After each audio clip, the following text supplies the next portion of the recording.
जय श्री राम दोस्तों, कुछ ऐसे विषय होते हैं जिन पे बात करना बहुत ही जरूरी हो जाता है। जैसे अकबर महान था या महाराणा प्रताप। दोस्तों, मैं हूं आपका दोस्त राणा भाई। तो दोस्तों, आज की इस वीडियो को शुरू करते हैं। दोस्तों, यकीन मानिए, अगर आप इस वीडियो को सोचेंगे तो आप सोचने पर विवश हो जाएंगे। दोस्तों, महाराणा प्रताप वह योद्धा है जिनका नाम सुनते ही हर हिंदू की छाती चौड़ी हो जाती है। महाराणा प्रताप की महानता इसी बात से लगाई जा सकती है कि जब वह युद्ध करते थे तो उनके पास दो तलवारें होती थी। अगर सामने युद्ध करते करते दुश्मन की तलवार टूट जाए और वह निहत्था हो जाए तो महाराणा प्रताप उस पर वार नहीं करते थे, अपनी दूसरी तलवार निकालकर उसे दे देते थे और फिर उसके साथ युद्ध करते थे। यह थी हमारे महाराणा प्रताप की महानता।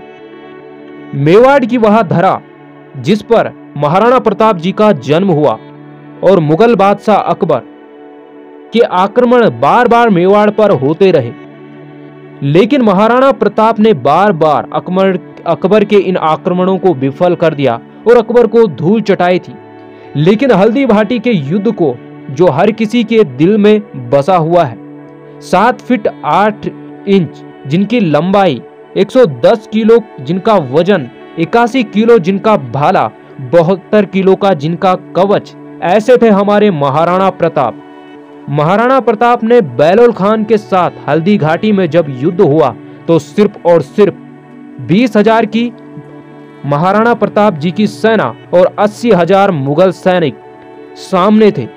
लेकिन आप यह जानकर गर्व महसूस करेंगे कि कैसे 20,000 क्षत्रियों ने 50,000 मुगल सैनिकों को काट डाला था। 80,000 में से 50,000 मुगल सैनिकों को काट डाला था और कई सैनिकों को घायल कर दिया था, जबकि महाराणा प्रताप की सेना 20,000 सैनिक थे और उनमें से सिर्फ और सिर्फ 1600 सैनिक वीरगति को प्राप्त हुए थे। दोस्तों, तो हम यहाँ पर बात करते हैं अब अकबर की। अकबर वह बादशाह था जो विस्तारवादी सोच का था।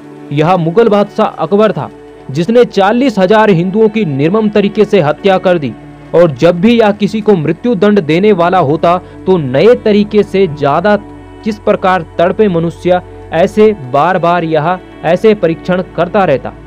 यह चांदनी चौक नाम का बाजार लगाता था जहां पर हिंदू महिलाएं ही खरीदारी करने आती थी, और यह उन हिंदू महिलाओं में से जो इसको पसंद आ जाती, जो इसको सुंदर लगती, उसको उठा देता और उसके साथ क्या करता यह मुझे बताने की आवश्यकता नहीं है। जिसने अपनी सौतेली माँ को नहीं छोड़ा वह था अकबर। दोस्तों, सोचिए, अगर आपके घर पे कोई कब्जा कर दे और अगर आप ही उसे महान कहने लगो, क्या आप यह कर सकते हो? नहीं। लेकिन हमारे साथ ऐसा ही हुआ।